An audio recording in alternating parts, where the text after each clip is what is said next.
classical music wasn't always calm. In 1913, a performance triggered riots, protests, and public outrage. What is the dark side of classical music that no one talks about?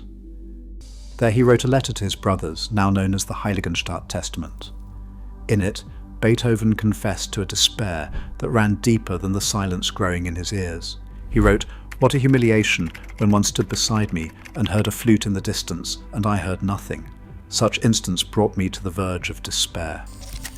The letter, dated October the 6th, 1802, was never sent. It remained hidden in his desk, discovered only after his death. In the testament, Beethoven revealed thoughts of suicide, admitting, "Only my art held me back. It seemed to me impossible to leave the world until I'd produced all that I felt called upon to produce." His struggle did not end with that letter. In a note to Prince Lichnowsky from February of 1802, Beethoven described the horror of my growing silence. Letters preserved in the Library of Congress echo the same isolation. These are lines to friends and patrons, where he confides his fear of being misunderstood, cut off from the very sounds that defined his life. The Staatsbibliothek zu Berlin holds the original facsimile, the handwriting uneven, and the words heavy.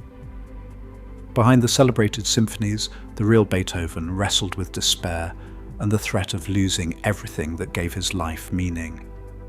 The darkness was not myth. It was written, signed, and left behind in his own hand.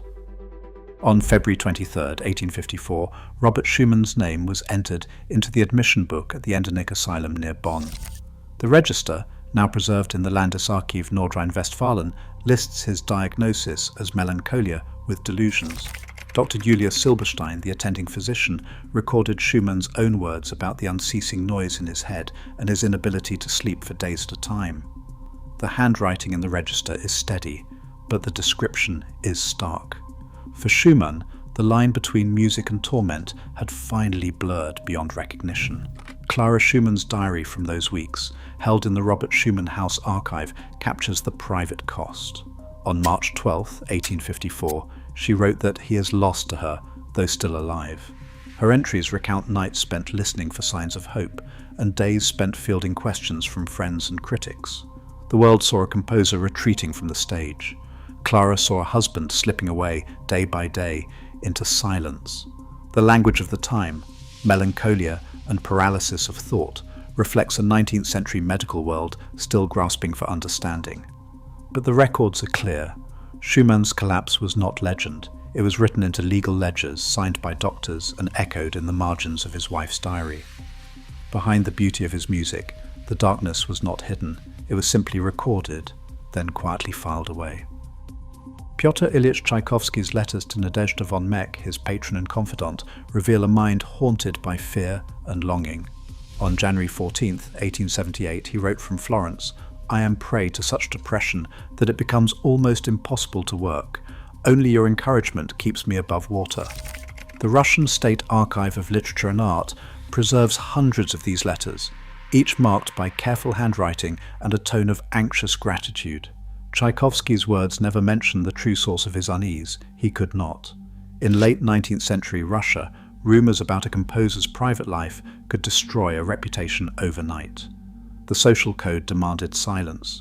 His diary entry from July 8, 1886, now held in the Moscow Conservatory manuscript collection, reads, "A crushing weight oppresses me. The thought of my own death haunts me constantly."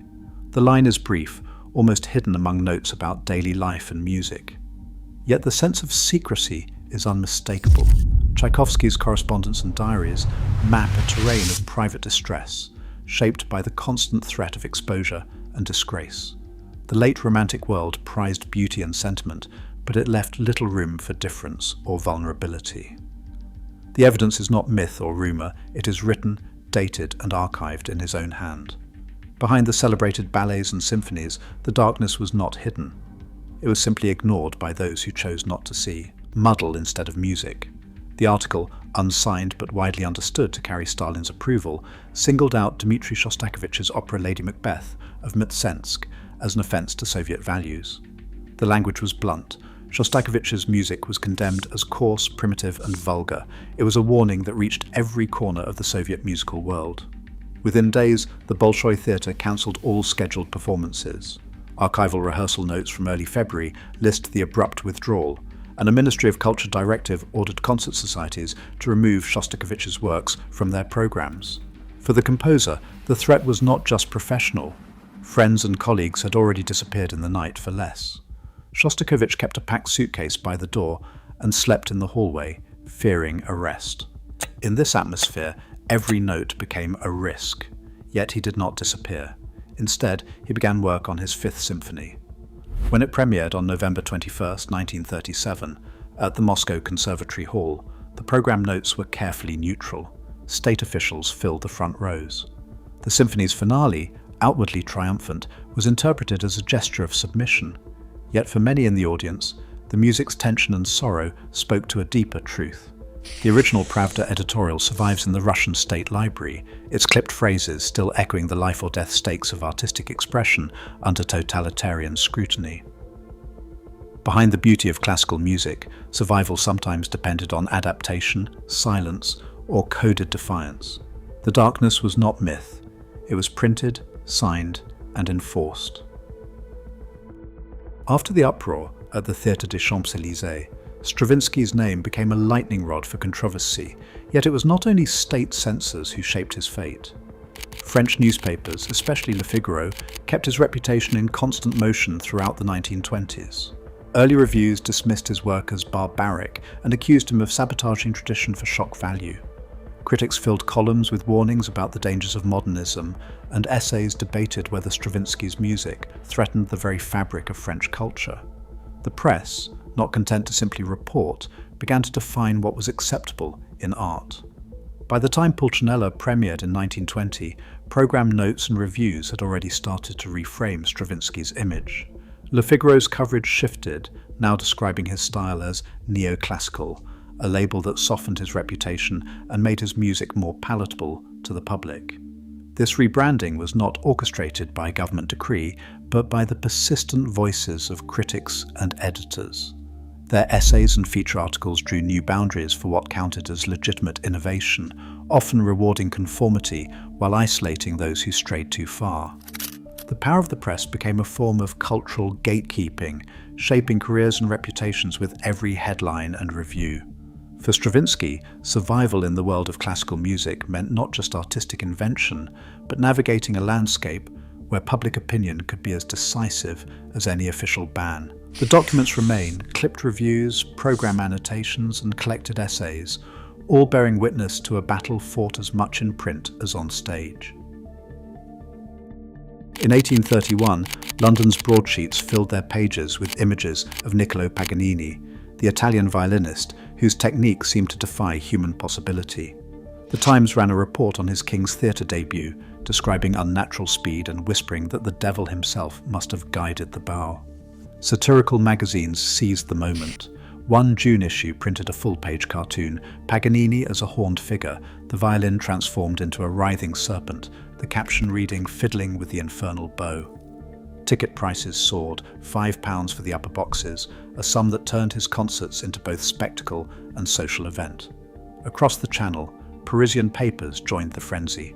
Le Figaro, in April 1833, described crowds half enraptured, half terrified, demanding Paganini explain his diabolical inspiration. La Gazette des Débats published a lithograph by Charles Philippon, flames and blood-red varnish swirling around the violinist's silhouette. For weeks, the image ran alongside reviews, reinforcing the myth. Even music publishers joined in, printing sheet music with devilish motifs to boost sales. Beneath the caricatures and rumours, the real man played on, his reputation shaped as much by the rumour economy as by his bow.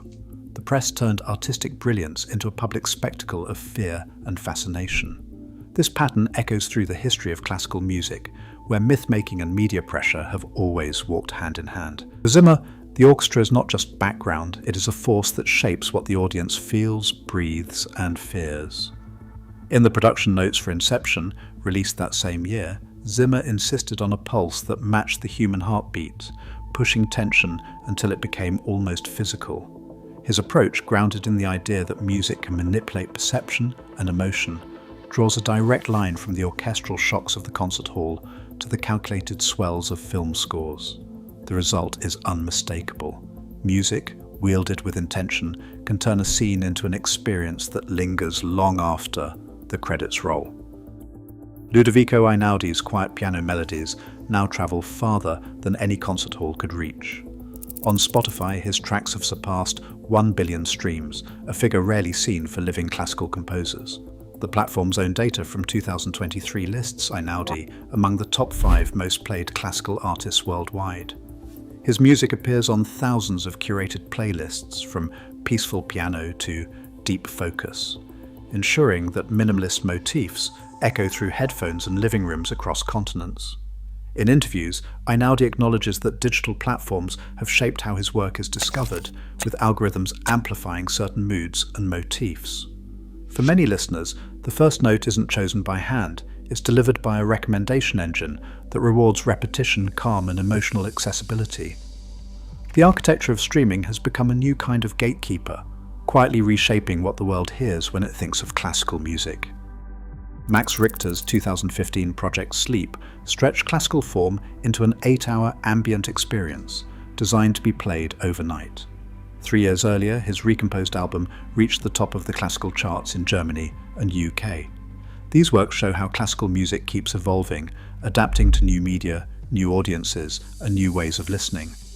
Richter's approach, rooted in tradition but open to reinvention, continues the long pattern of classical music meeting the pressures of its time with creative transformation.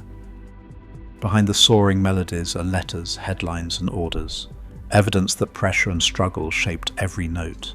The darker side of classical music is not legend, it is documented reality. Today, art still meets resistance and control. The beauty survives, but its cost remains written between the lines. What do you think?